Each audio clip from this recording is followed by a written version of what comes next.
I don't know that that's as true as it was back in the old days. Nowadays, the Finance Committee and the city auditors have essentially taken over that role. Another question that came up is why can't we just eliminate the position of city treasurer? City of Benicia is a general law city, and under state code, general law cities are required to have a city treasurer. So we can't entirely eliminate the position, but you can make it appointed.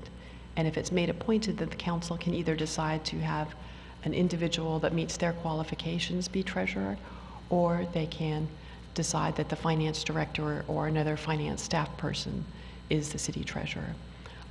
Many of the cities that have gone to an appointed treasurer, if not nearly all of them, now have the finance director or a staff member in the finance department holding the title of city treasurer. The one thing that's come up is, are they going to save billions and billions of dollars if you change this? Well, probably not.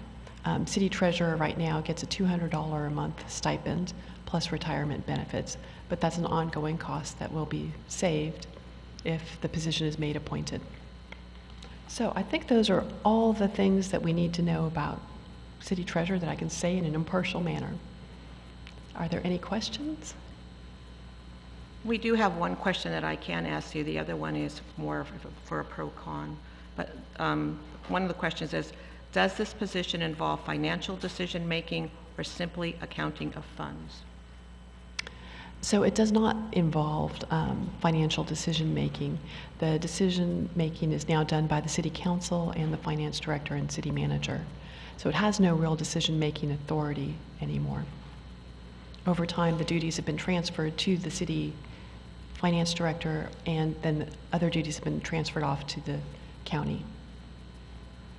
So I'll ask another question. So currently the elected position, what is their, and you may have stated this, but what do they do right now? The elected city treasurer currently is a member of the finance committee, and now I'm going to get tripped up on this. I believe they're only an ex officio and don't have voting powers, although that was in works. The council was going to consider it before we lost our last treasurer. So that is their main duty. They had office hours, I believe, sometimes in the finance department, and they can look over any of the books just like anyone else can, but no other duties. Okay, thank you. Thank you, Heather. All right, do you have a written question? Yeah, if you were to appoint the treasurer, would the salary change from retirement benefits at $200 a month? Would that be different? So that is something that the city council could decide. They could decide to make it more, or if they put it in with somebody else's job, then they could eliminate that. We would prefer that you write them, and I have another question. They'll bring you a card right now. I do have another question. Anybody else want to write a question? If the city council appoints a staff member as treasurer, will they be paid the treasurer's salary as well as their staff pay, or will there be a savings to the city? So I don't anticipate that they would be paid extra for doing duties that they already do. So I would expect that the council would eliminate that, but that would be a council's decision. Okay, thank you. We're going to wait for this last one here.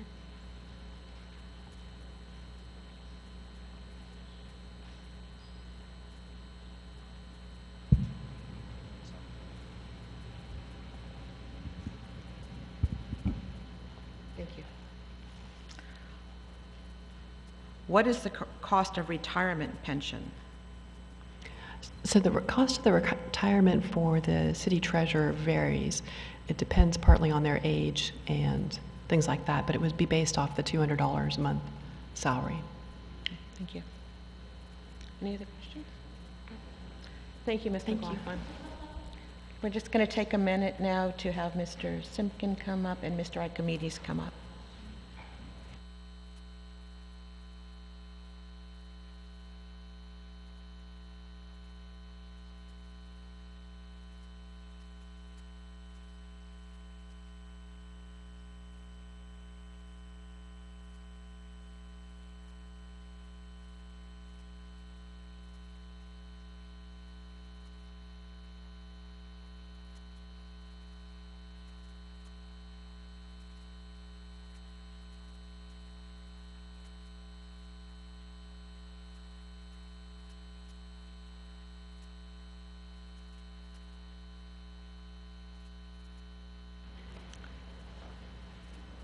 Thank you. I'm going to actually add some other, since we have a pro-con speaker, some other little rules that we have.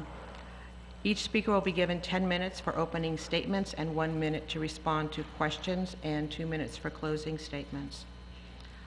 They did pick a card to decide who was going to go first, and we will strictly observe the time limits. Who's going to be our sign person? Susan, so please keep an eye on Susan and she'll time you through this. We will also be alternating who answers the question first. Okay. So I'm just going to read their bios here.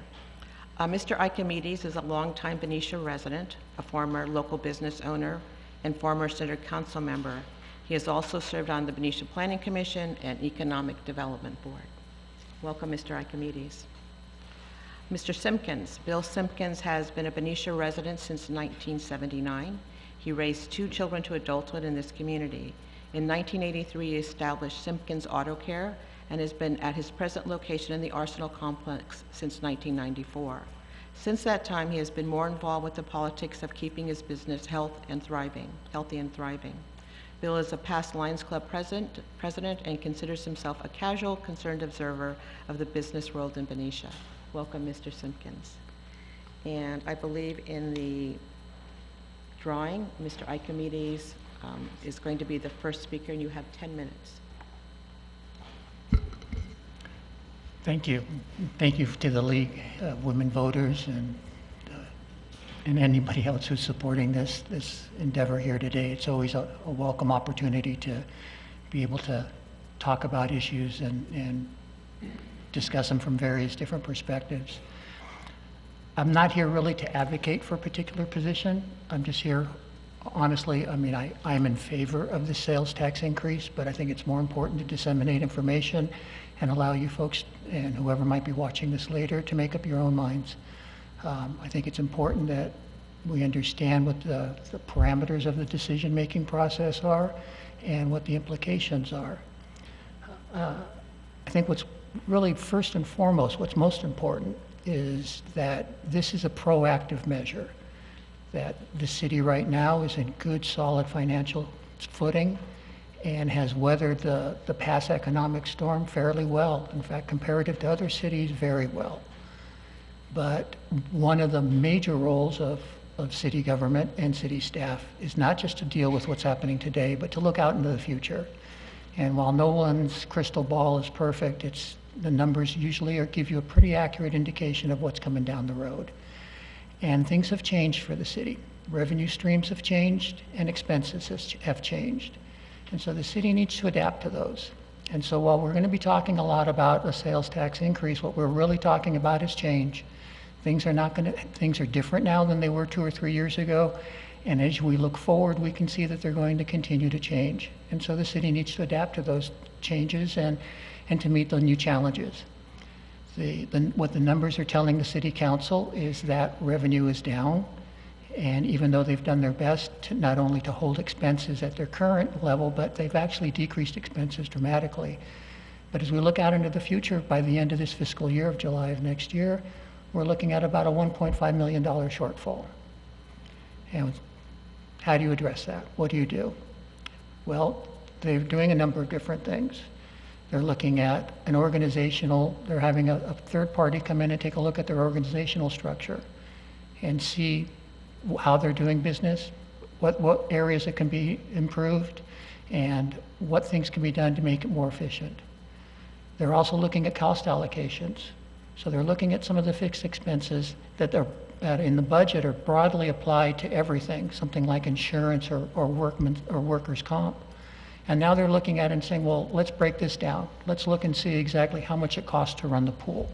How much does it cost to run the library as individual entities rather than looking at it as a whole picture? Again, these are prudent, professional measures that need to be done and are being done. But the reality is that there's a shortfall. Now, why is there a shortfall? In the recession, revenue streams were changed and changed dramatically.